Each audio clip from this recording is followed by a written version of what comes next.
If we are God's plan for the world, what are we waiting for? Why aren't we doing more in terms of responding to the call that God has upon our life? Now, this isn't, I don't want to be a travel agent for a guilt trip in this regard, but in some ways, these words are echoed through the powerful speech of Martin Luther King Jr. And hey, this is what's got John Peachey thinking this morning. JP, kia ora, good morning. Thanks for your time.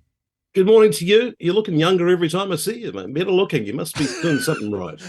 It's the plastic surgery, I tell you. No, the topic that we're talking about today, and can I just say, I didn't put that song in. That was a divine coincidence, because the topic you're wanting to talk about today is pretty much what are we waiting for, inspired by that powerful "I Have a Dream" speech from Martin Luther King Jr.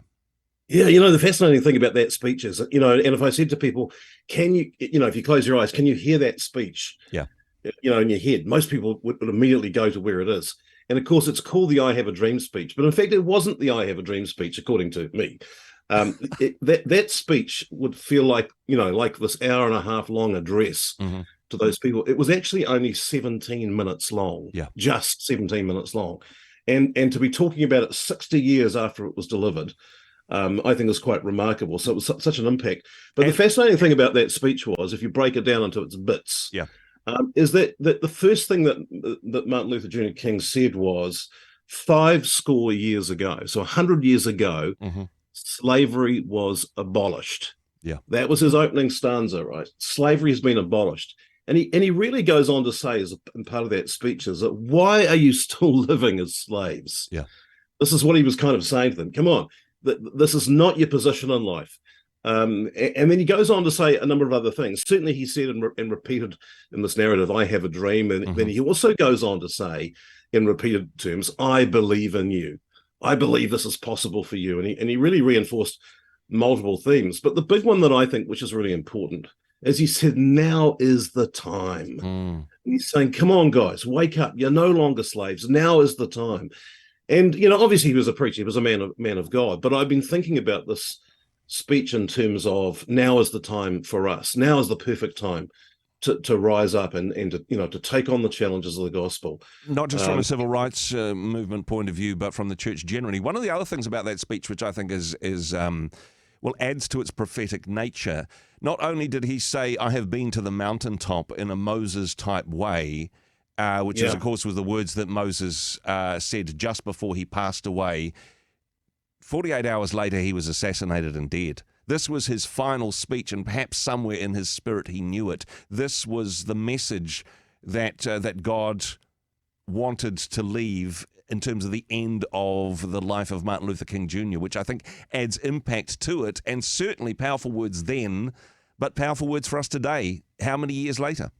Yeah, no, that's right. I think it is powerful words today, and in fact, some of those, if you think about race relations, some of those things that he said, I mean, the absurdity of our position now and things, because he's saying, I look forward to that moment when my children are not judged by the color of their skin, but the content of their character. Yeah. Somehow we drop that ball and turn the whole flipping thing around. I mean, it's craziness. But, Andrew, I think, he and his contemporaries who really, I mean, you may have heard of a guy called John Robert Lewis, who was an American politician at 25 years of age, back in 1965, I think it was. He led a march of 600 people across the Edmund Pettus Bridge in Selma, Alabama, and Montgomery, Alabama, only to be met by the National Guard and had the living daylights beaten out of him and most of the people in the crowd. Yeah. And that was an interesting moment, because that was a point of a bridge too far, I describe it, because the public, when they saw that footage from the media, there was a public outcry, and then that was about voting rights, and they got the vote. But John Robert Lewis, just like his contemporary Martin Luther King, had some stunning stuff to say. And Lewis said this, my philosophy is very simple. When you see something that is not right, not fair, not just, say something, do something, get into trouble, he says, good trouble and necessary trouble. And I think that's the call on us today.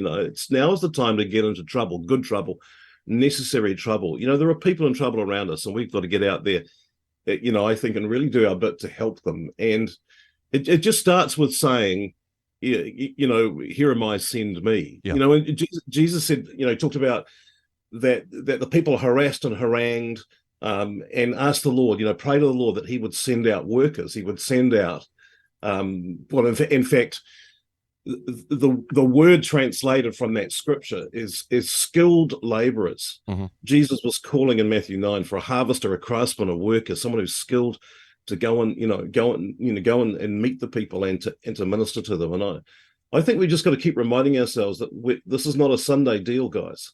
Yeah. This is a Monday to Sunday deal, and that the Lord is saying, we're the ones who work for me. And Andrew, you know that I love to mess with the original language. Mm-hmm. And it's interesting when good example would be the call of Isaiah. You remember the Lord saying, whom shall I send? Who will go for me? Yeah. It's a very Hollywood kind of a sounding thing, but Isaiah says, "Here am I, send me." Yeah. And one of the things I found out about the language is that when we're talking about now is the time, the word in the ancient Hebrew was Shema. It's spelled S-A-M-A, but pronounced Shema. And what Shema means is hear and go. It's not, yeah, I've heard you, Lord, I'm going to pray for 19 weeks and, fast and think about it. No. It is hear and go. So there's no separate word, from what I understand, to obey the Lord in the Hebrew language. It is to hear it and go straight away. I've got my orders, I'm off. And I think sometimes we've got to realize that we don't need to kind of wait when the need is in front of us, when there's good work, good trouble to get into, people that need to be fed, to be looked after. We've just got to jump in, and ask questions. It's got to shoot first with kindness and ask questions later. But I'm trying to be a bit Martin Luther King here today. Exactly. I was going to say, John, I would consider you to be a prophet amongst men in terms of the New Zealand context. So in terms of what's on your heart at the moment, what is your dream? How do we push through this sort of health and safety mentality of, oh gosh, I couldn't do that, it might not end up perfectly? Well, mate, the other day I was praying and I'm not being boastful here, but I was praying and I had a small vision. I just saw the legs of a marching army, and I could hear the sound of boots on the gravel, the sound of marching. And I think the Lord's mobilizing, right? And the Lord said very clearly, when the enemy comes in like a flood, I will raise up a standard against him. Yeah. And I think there's an army coming. And my question is, are you going to enlist? Are you going to get on board with what Jesus is doing in this nation in this moment? Because we're seeing on the kind of one side of the argument, we're seeing all the sexual politics. We're seeing people who are desperate. There's rising poverty, rising gaps in the wealth and the housing ownership. All these things are going on, and the Lord is saying, "Come on, get on board with my army. Come on, get involved with this." So I think I think I'm echoing the call. Now's the time, guys. 5 score years ago, well, in our case, it's 2,000 years ago. Yeah. Jesus dealt with the enemy. Yeah. He dealt with it once and for all, right? He took away the keys of death and hell. He took them away. Yeah. Right. So Jesus is in control, and he's saying, "Come on, get involved in this. And I love this. I don't no longer call you servants. I no longer call you slaves. You are my friends in this gig, right?" Yeah. So let's capitalize on the friendship of God and get involved in the freedom of others. I love that sentiment, actually, and honestly, John, if we believe that God is in control, what's the worst that could happen? Yeah, that's right. Yeah. I mean, dare I say, we're not really persecuted in New Zealand. No. Right. I mean, we have an opportunity. And testimonies are coming in thick and fast. I got a call from a lady at church the other day. She said, "I've got to tell you this, really excited." She used to work with the gangs in her younger years. Yeah. She was telling me about a Black Power guy who got saved recently, and he's just fizzing with the gospel. And he happened to be sitting in the emergency room of the hospital just less than a week ago, I think it was. Mm-hmm. And there's another gang guy comes in a wheelchair with a leg which is completely black. It's got, I don't know whether it was gangrene or what was going on, but he was going to have his leg amputated. Yeah. And this guy who got saved couldn't control himself, just said, "I must pray for you," laid hands on this leg, just said something like, "Jesus, heal him." Yeah. The leg turned pink in front of the doctors and the nursing staff, and the guy didn't have to have his leg taken off. I mean, an immediate response to prayer from someone who just went, "Now is the time." Yeah.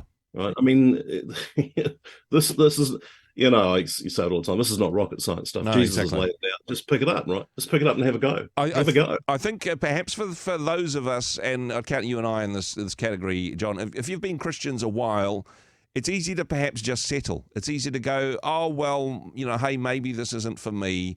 And hey, maybe this was something I could have done in my younger days. But it takes the boldness of a brand new baby Christian to go, you know what? I believe in God. Let's do this. We need that first love, that ardent fire once again, right?